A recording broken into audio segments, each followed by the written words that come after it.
Thank you very much for watching Brighter Morning with Bo, and this is Brighter Morning with Bo, and I am Bo Tiwari. Our next guest is on the line, and we'll join him shortly. He is Dr. Roger Hosein. He is the director of the Trade and Economics Division at the University of the West Indies, but he is also a senior lecturer and one of the most respected economists in the region. We are going to talk to him about a recent report that was done by the World Bank. And that report is called 360-degree resilience. And it really has to do with the state of the Caribbean, and it examines a whole realm of issues in relation to the Caribbean, from fiscal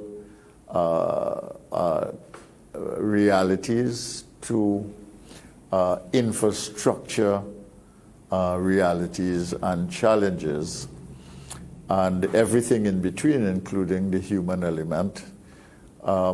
So we will talk a little bit about that with Dr. Hosein, and I hope to make it a wide-ranging discussion, because Dr. Hosein is a man that we can talk to like that, and I think that we can engage each other, that can help you as citizens of this country and as viewers everywhere to understand some of the issues and to contextualize them, to make sense of them and come to your own conclusions. So let us welcome Dr. Roger Hosein and talk with him. Good morning, Dr. Hosein. How are you? Morning, Dr. Tiwari. Morning. How are you? I'm good. We want to have a good discussion this morning. I know we will have. And I want to thank you for taking the time to be with me and for giving your time this morning, because I know your time is precious. This 360-degree resilience report basically starts with two findings. One of the findings is about how the Caribbean has dealt with the past and, as a consequence, where it is now. And the other finding has to do with the level of preparedness for the Caribbean for what is essentially described by the World Bank as a different world of many unanticipatable surprises.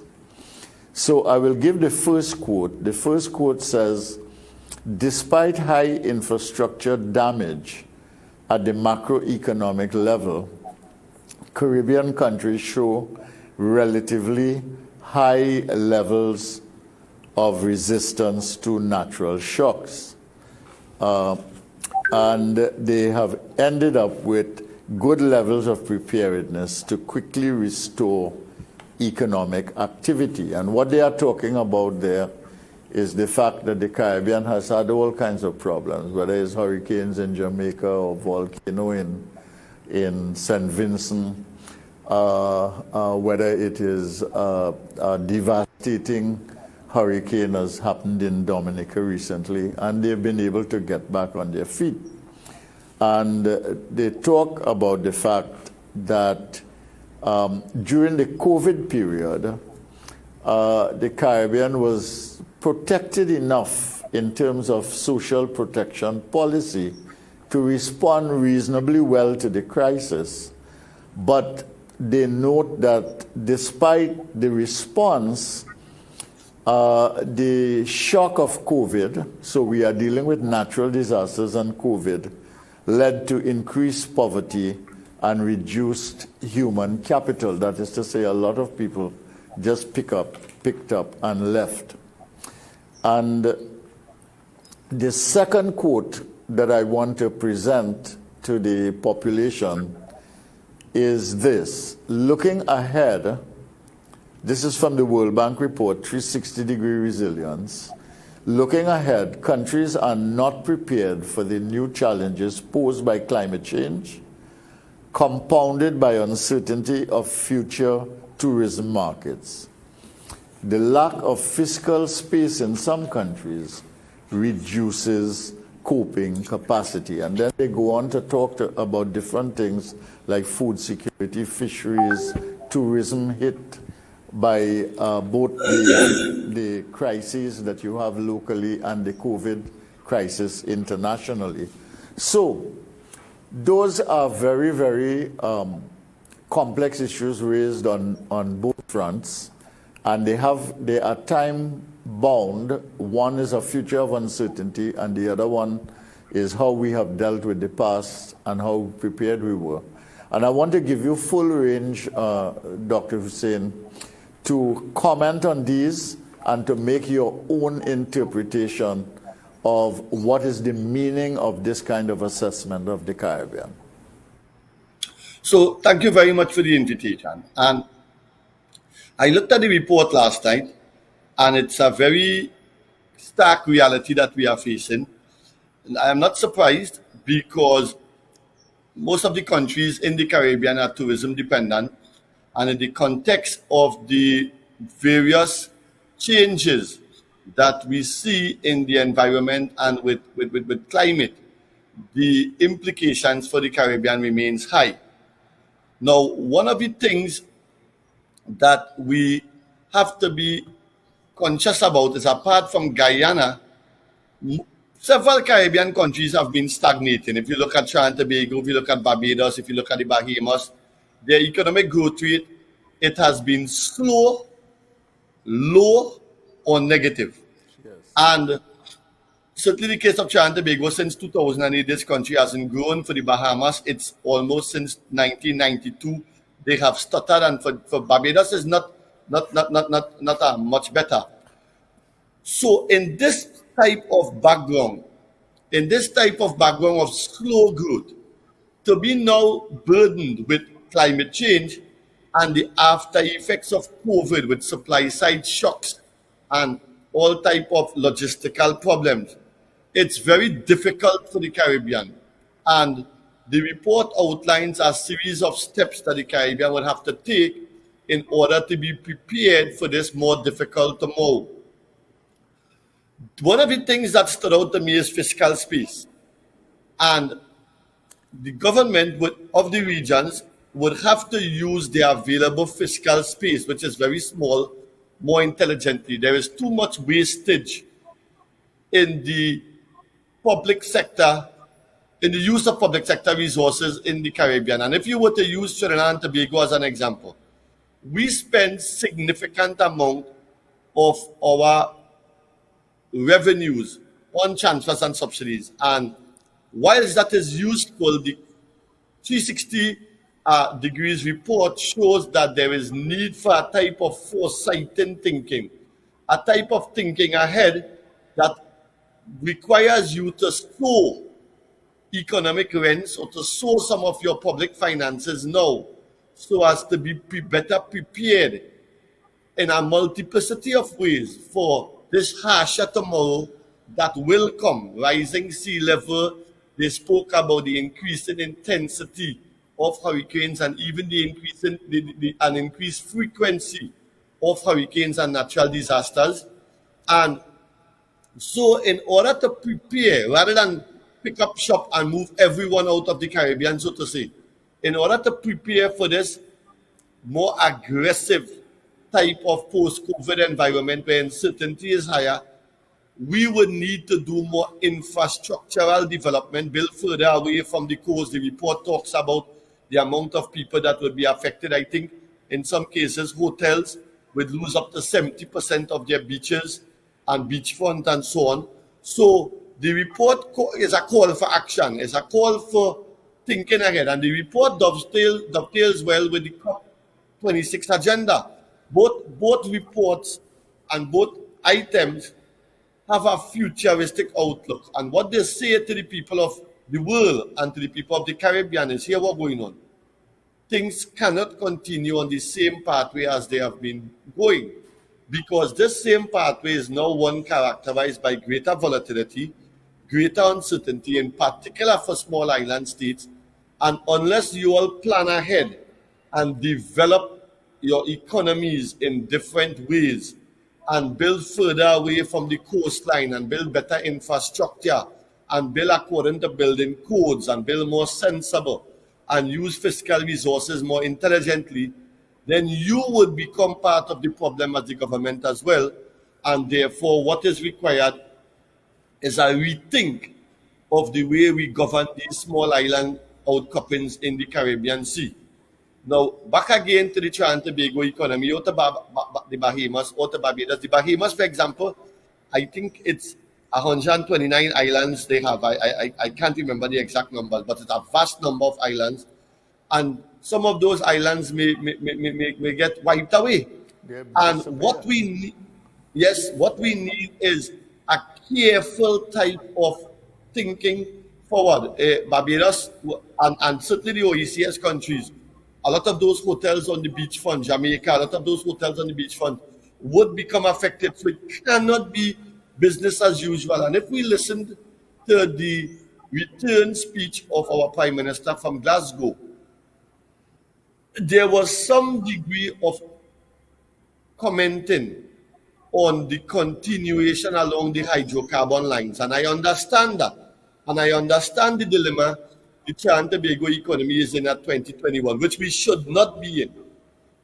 But given that 2021 is here and we are in this dilemma, I think what is required is a greater sense of purpose, a greater sense of planning. And I know we are on national television, but when I look at the Trinidad and Tobago economy in particular, I get a deep sense of frustration at times that the aggression that is required to structurally transform the economy is not there.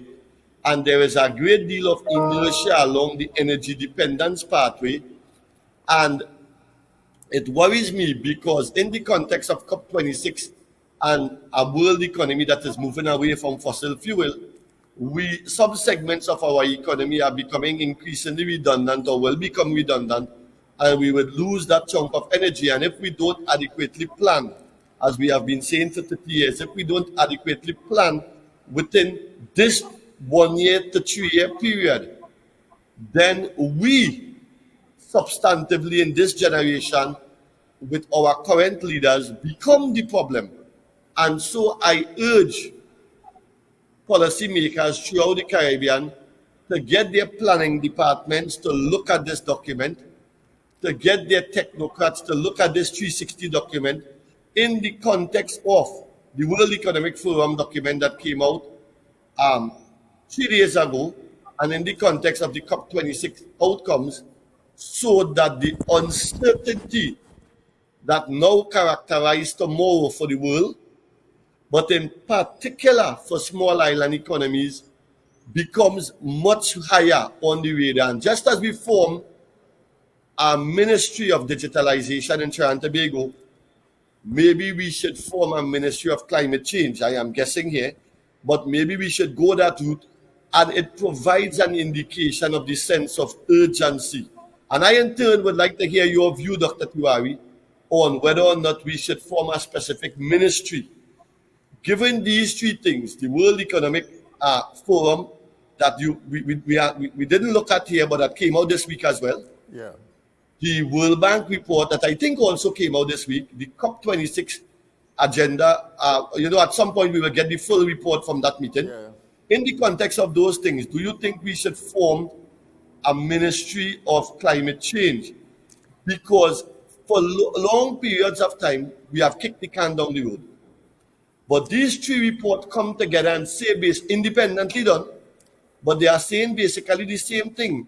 The uncertainty level in the medium term is much higher, which means that you might have a smaller mean and a greater standard deviation, and we need to plan more intelligently. So what would you say about that?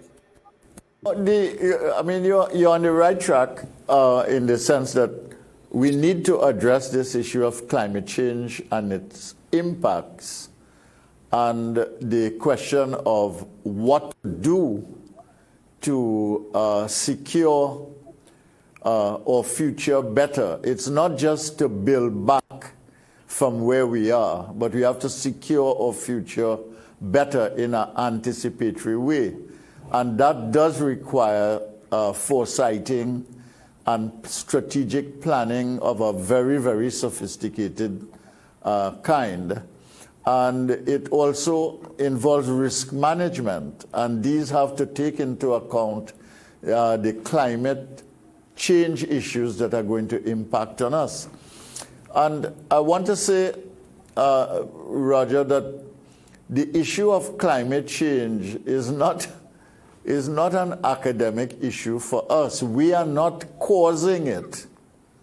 It is true. We are, as one of the islands in the world in which you have an energy sector and in which you have a lot of cars, we have nearly 1 million cars on the road in this country, we are indeed contributing to global warming through emissions.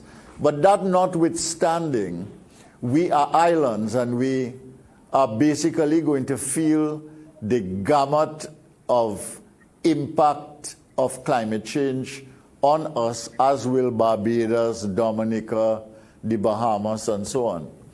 I was at an IDB conference some years ago. It might have been, I don't know, maybe less than 10 years ago. And I remember the Prime Minister then of the Bahamas saying that if the seawater level were to rise 3 feet, the Bahamas would lose 1/3 of its land mass.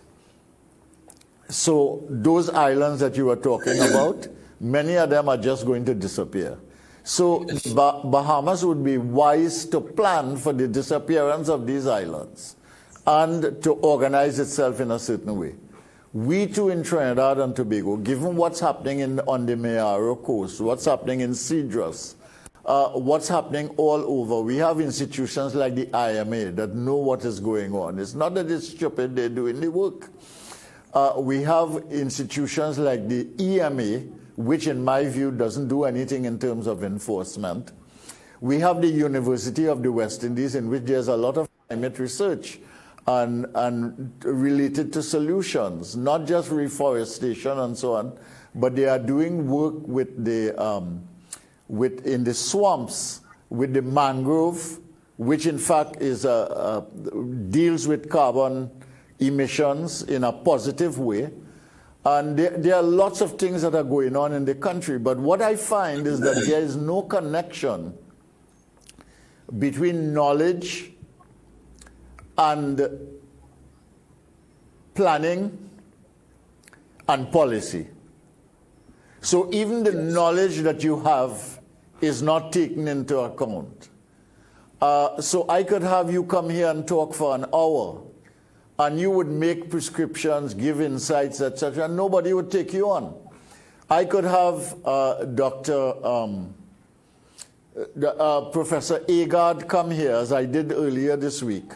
And Professor Agard is writing a report for the United Nations. He's one of the co-authors, writing a report for the United Nations that will be presented in 2023. He's an expert. He's speaking to the COP26. He's advising, but nobody takes on what he says. I mean, they just pass it, you know. I mean, it really is amazing what is happening there. So one of the big gaps we have is between the local and regional knowledge sector, in addition to all these things that we are getting from the World Bank and the World Economic Forum and so on. And you are getting these things more and more, and basically those institutions are doing us a favor, you know, because we have no statistics, that we don't have the data. They know that we are not taking on the researchers in this country and in this region. So what they are doing is really collating all of this material that is available, doing some projections and algorithms and so on, to be able to fine-tune this, and then they are putting it in a document for us and saying, look, this is your reality.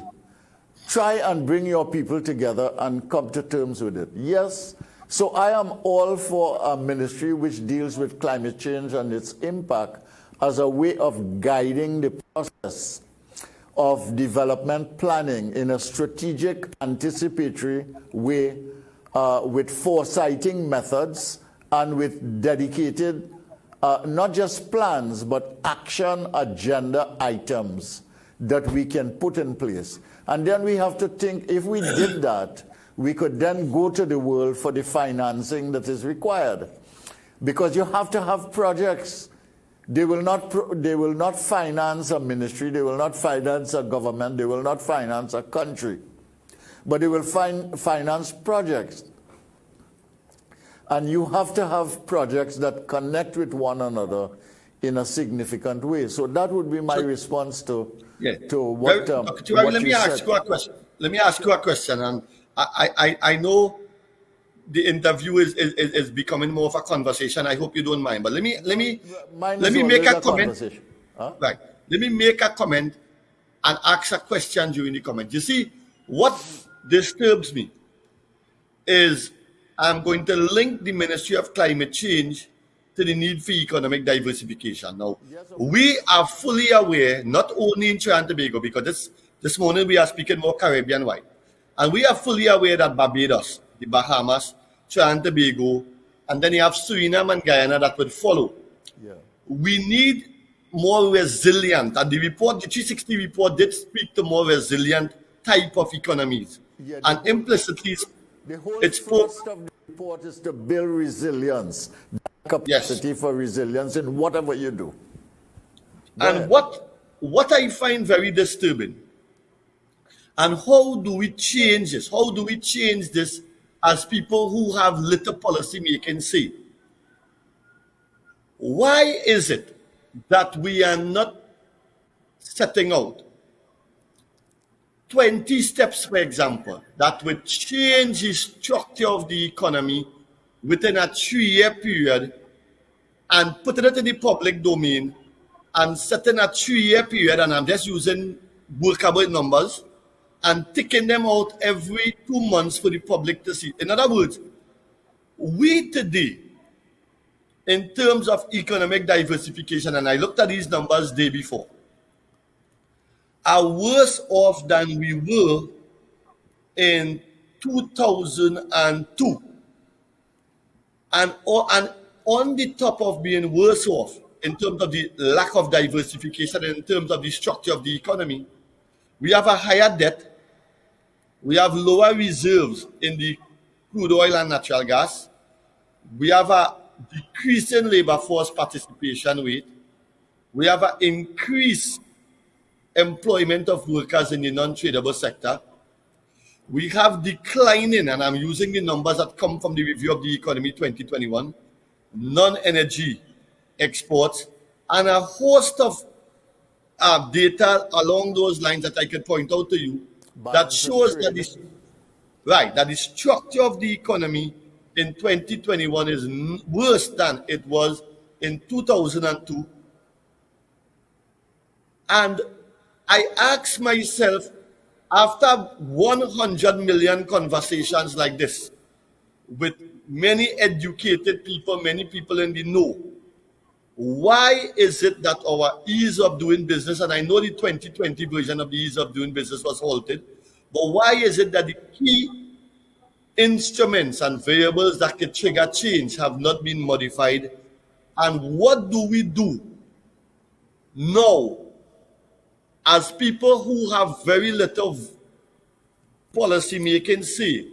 What can we, the people, and I speak here as a member of society, a civil society, not in any other capacity, what can we do to ensure that the government of the day, whoever it be, in this case it is the PNM, put forward a stronger step towards diversification, and then I take it to the next level in the Caribbean towards identifying interventions that they hold themselves accountable for within a defined time period to get change on the climate change perspective. And one thing come to mind here: Bahamas, Grenada, and Jamaica they have implemented something called fiscal responsibility legislation. And this fiscal responsibility legislation legalizes, or legalizes may not be the correct term, it sets well-defined It sets criteria. parameters, yeah. Yes, it sets parameters for the fiscal deficit. So you are constrained by this fiscal responsibility document to behave in a certain way, which I think works well for the economy. And in 2021 is nearly done. We are basically at 2022, and we are having the same need for change conversation. Oh, and you are correct. All the World Bank, COP26, the World Economic Forum did and has done is bring together in one place what we all know. If you would have read the document, I read the document, almost everything in that document there, all you got is numbers in one place to reinforce the fact that we know that the pace of climate change is accelerating. You need to have more economic resilience built into your planning. You need to have better building codes and so on. All those things we have heard before. But the conversations are becoming futile and the conversations are fruitless. How do we change that within a 1 year period? I don't know. There has to be some kind of intervention, I think, that causes a movement towards a consensus of thinking of people who care about the country, regardless of what they are doing now, and that would cause the politicians on both sides to listen. Because I could tell you, the issue of fiscal rules that you mentioned, this government would never put that in place. And the issue of fiscal rules that you mentioned, I don't think the opposition would be interested in that. Because they see that as constraints on spending, and therefore you are beginning with a problem. I want to let you know that I won't even talk about that. But so I think we are dealing with a problem here of willingness to accept reality for what it is, and understanding that political power and office is not enough, that your responsibility and obligation is to a country and a people, and you've got to develop that capacity within the country in large enough numbers of people to force people who have political ambitions to listen.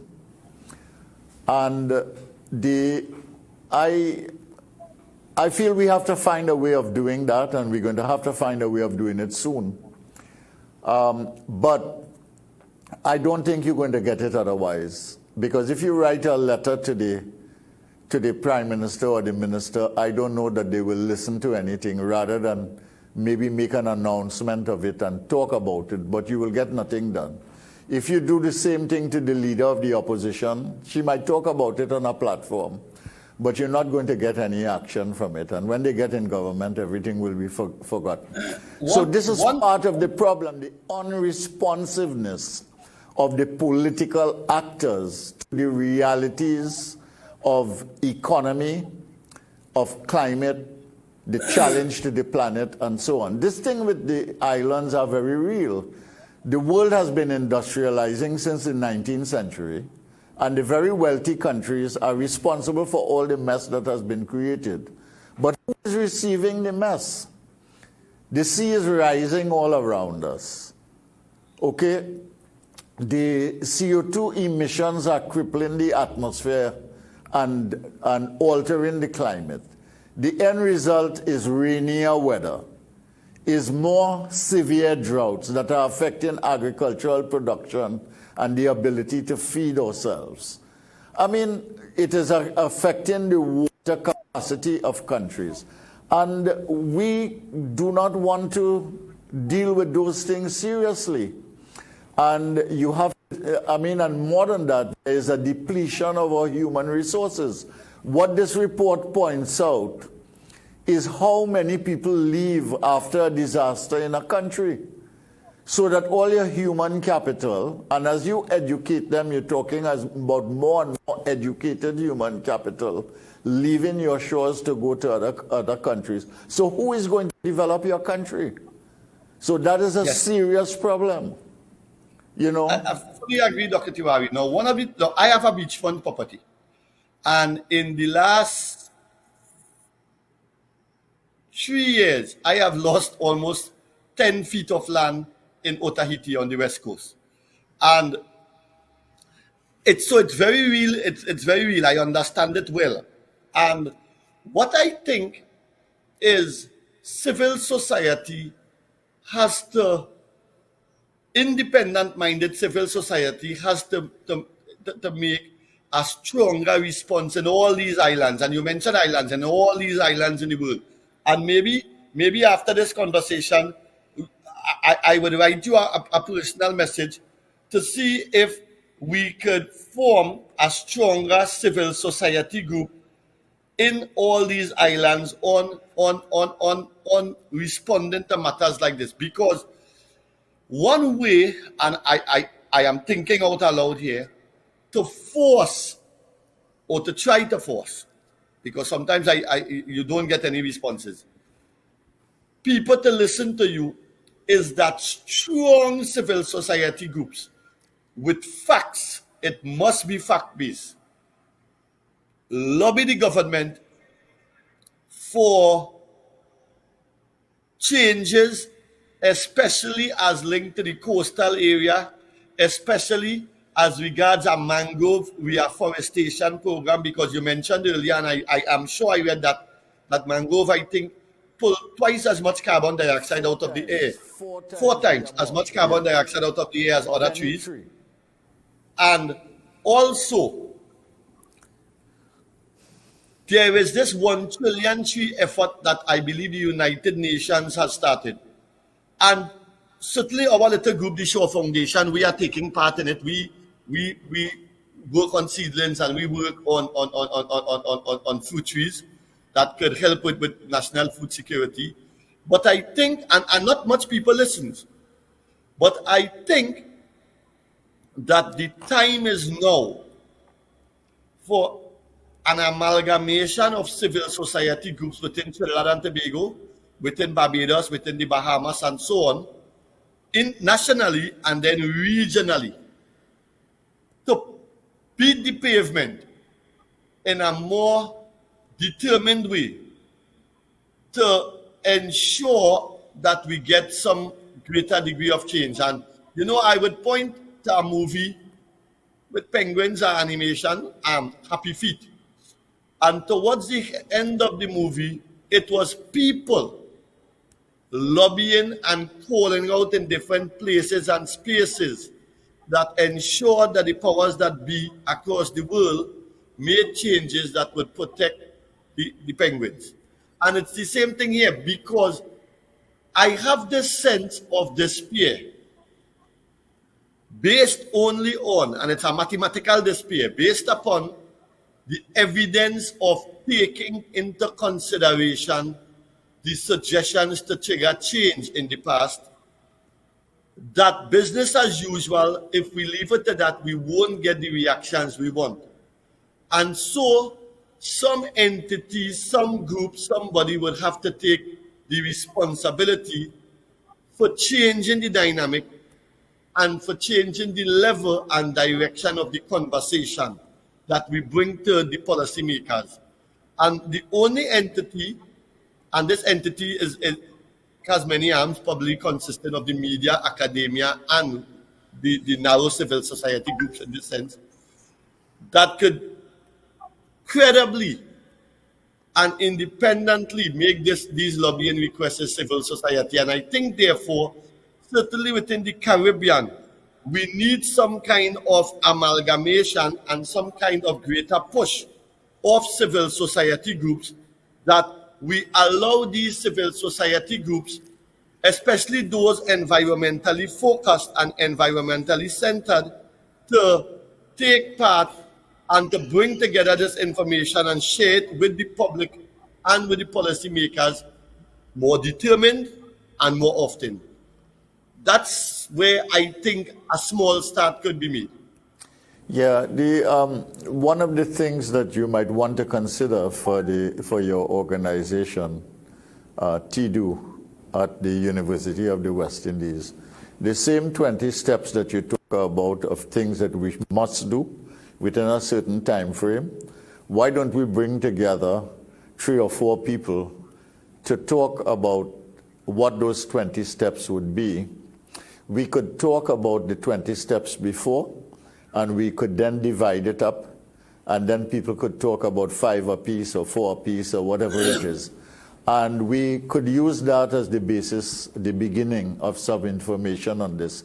Because it starts with data, it starts with knowledge, it starts with information dissemination, and it starts with connection with people's minds and their hearts and sensibility. And I really think that we've got to do something because the situation is grave, and the political process does not allow us to do anything that would make a shift and a change. I cannot believe that Trinidad and Tobago is going to embark on a policy in which, based on the budget of 2022, we have provided some incentives for the private sector to help them to perhaps gain a little more confidence and to invest. But we are doing nothing to change the climate of confidence building. We're doing some things to export with the exporters that exist here, like manufacturers and so on. And these are little trickles that we are doing. But the structural change in the economy, nothing is happening. I talk to farmers all the time. I have a list of farmers who have been calling me and asking to, because they are so depressed, of all of them in different products, and how terrible they are.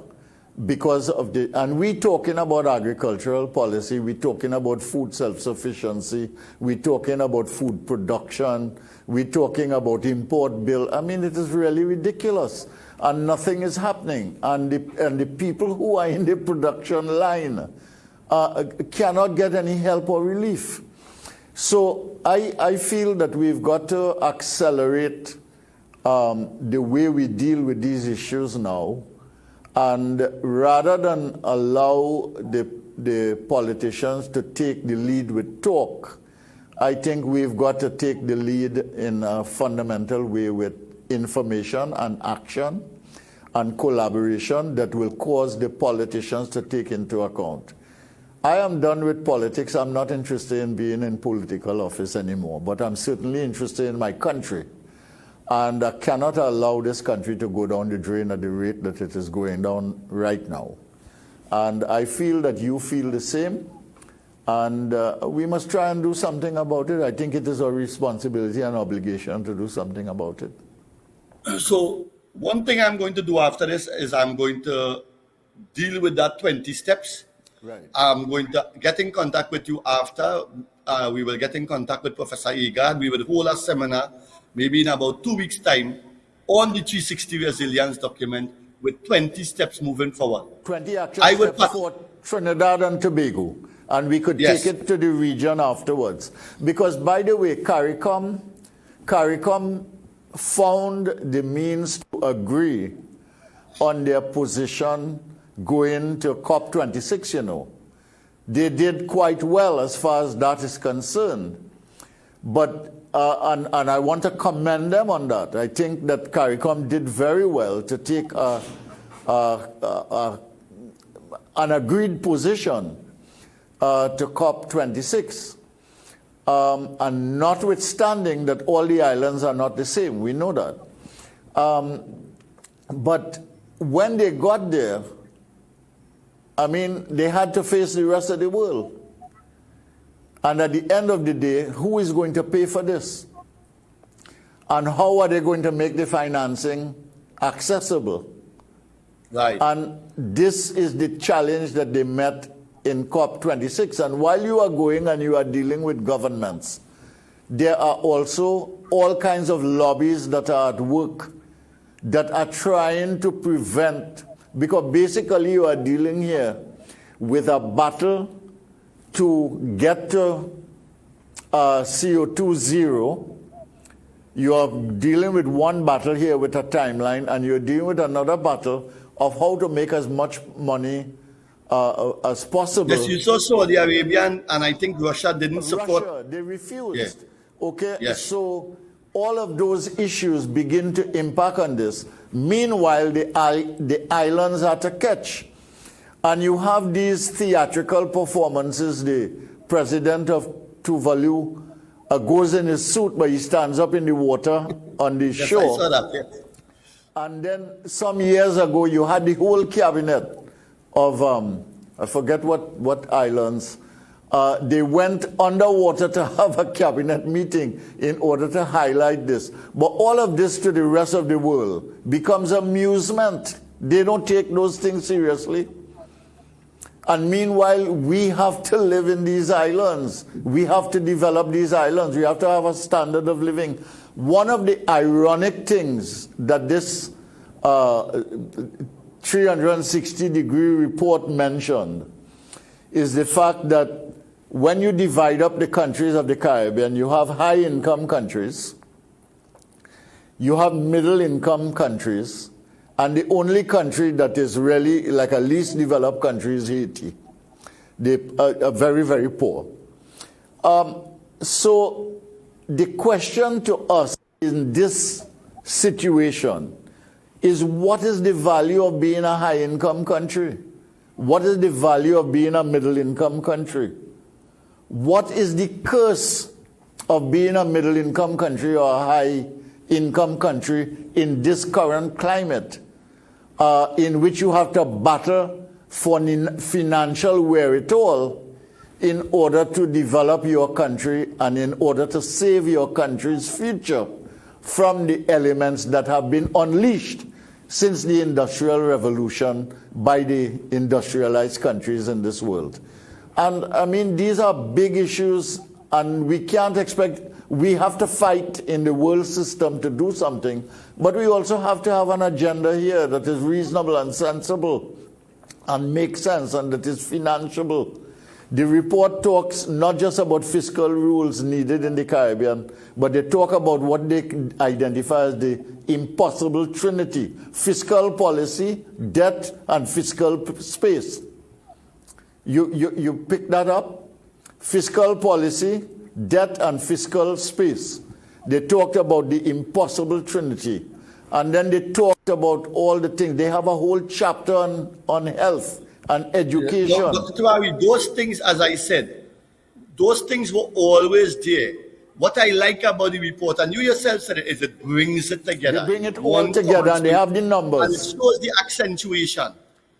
Yeah, but they have the numbers side by side, yes. comparatively, yes. island by island. So that can help us to do something. Anyway, Dr. Hosein, we will have to go now because we have to break for the news. I want to give you the last word in terms of comment or opinion or thought on the matter as we leave. What I would say is this is you know, I really appreciated this conversation, Dr. Tiwari, because more than ever, I think some of us have to go out there now and push this and add to, there's already a movement, and add to the civil society groups that are speaking along these lines in order to try and trigger change. And I would try to see, working in conjunction with you, if within a 2 weeks time we could get a 20-step action plan for the Trinidad and Tobago economy, or some points that could help in terms of ideas as to how we could deal with this whole climate change situation in relation to the 360 degrees resilience document, the World Economic Forum document, and the COP26 agenda that may be useful to policymakers. So I will follow that immediately up with you. And I think this is the start of a series of conversations along this particular line that we have a responsibility to ensure continues. All right. Thank you very much. Thanks for the conversation, and I look forward to continuing to collaborate and to work with you and others of like mind in the society who are interested in the society and its future. If we do not salvage the society now and understand that the world has changed and we must do something different, there will be no place for our children and grandchildren in this part of the world. Although it remains one of the most beautiful places in the world, but climate is wreaking havoc and we've got to deal with that.